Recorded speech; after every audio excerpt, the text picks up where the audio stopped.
Mind theme mapping is what it's called.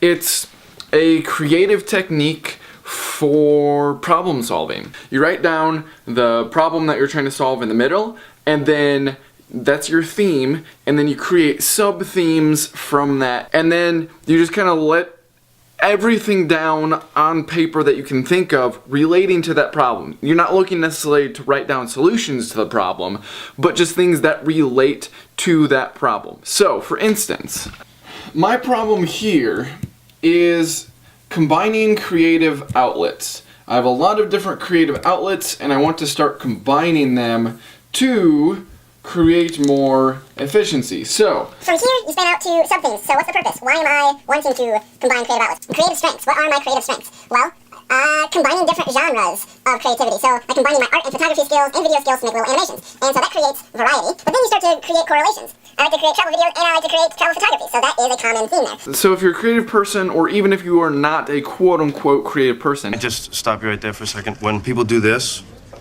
I don't really know what that means. And I say air quotes because I really think everybody has some sort of creative quality that they can utilize, just some people don't.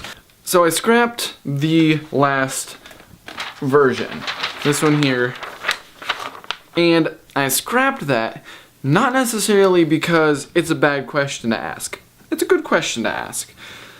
Mainly because as I was doing it, I got to thinking and I realized that it's not as much about the how as it is the why. Instead of asking how do I do something, how do I get from this point to this other point, your first and most important question should be, why do I want to get from this point to this other point?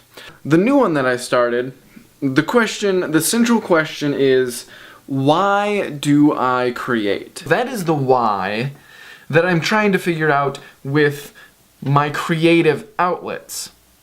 I don't care anymore about how I combine those as efficiently as possible or in as interesting of ways as possible. That'll come in time if I figured out the why. So, if there's something that you're struggling with in your life, if there's a problem that you're trying to figure out, maybe sit down and for a brief second, instead of thinking about how to solve the problem, think about why you want to solve the problem.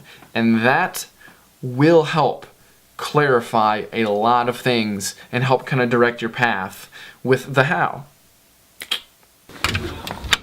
I wanted to make a point of clarification on what I was talking about just before. It's important to know yourself when you are trying to figure out the why behind anything that you're doing. I was talking to a buddy the other day about this, and after thinking about it more, his point was really good. You have to know, like, why you're asking why. I know this is becoming almost redundant, but you need to know why you're asking why, because there's two different causes, possible causes, for asking why. The first why is if you're asking why out of self-doubt. What I mean by that is, say, taking this topic of why am I creating? Like, what is my purpose for creating? Why am I doing it? If I'm asking it in a self-doubt sort of way, it's like a, well, what's even the point? Why am I doing this? You know, it's too hard. I'm not good enough. Why even try? Like, that's a self-doubt sort of why. But the other way, what is my inherent purpose in doing it? What is my motivation behind it? What is just the reasoning so that I have something to work towards and that I'm not just doing creative things for the purpose of doing creative things. I'm gonna go inside because it is 2 degrees out and I can no longer feel my fingers. I feel like I'm about to drop the camera because I don't know how tight I'm gripping the tripod. Bye everybody. I do have something waiting for me that I gotta get real quick. Let's see if it's still here. can see it. Here they are.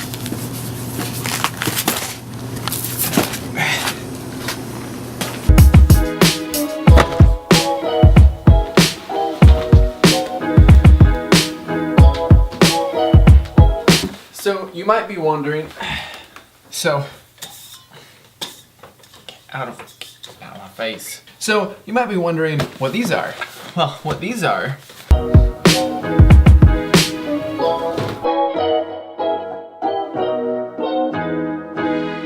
You can already tell I need to make a couple brief adjustments here.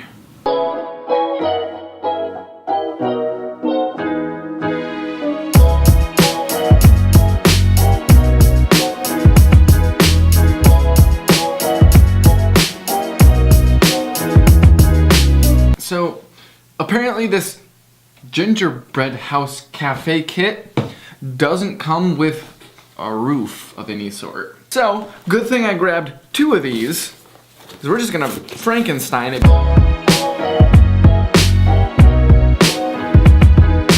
Now it's time to get the decorating done.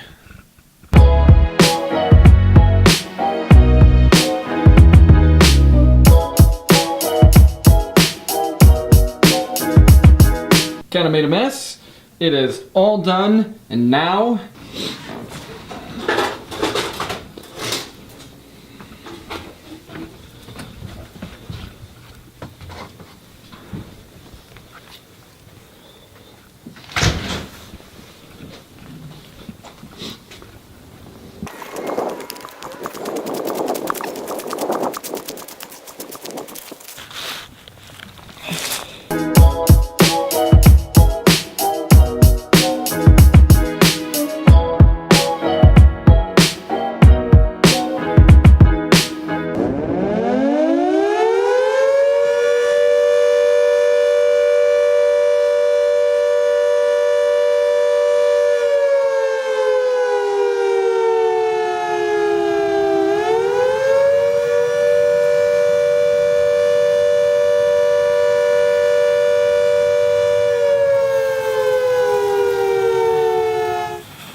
and that, my friends, is how you pull up a Starbucks.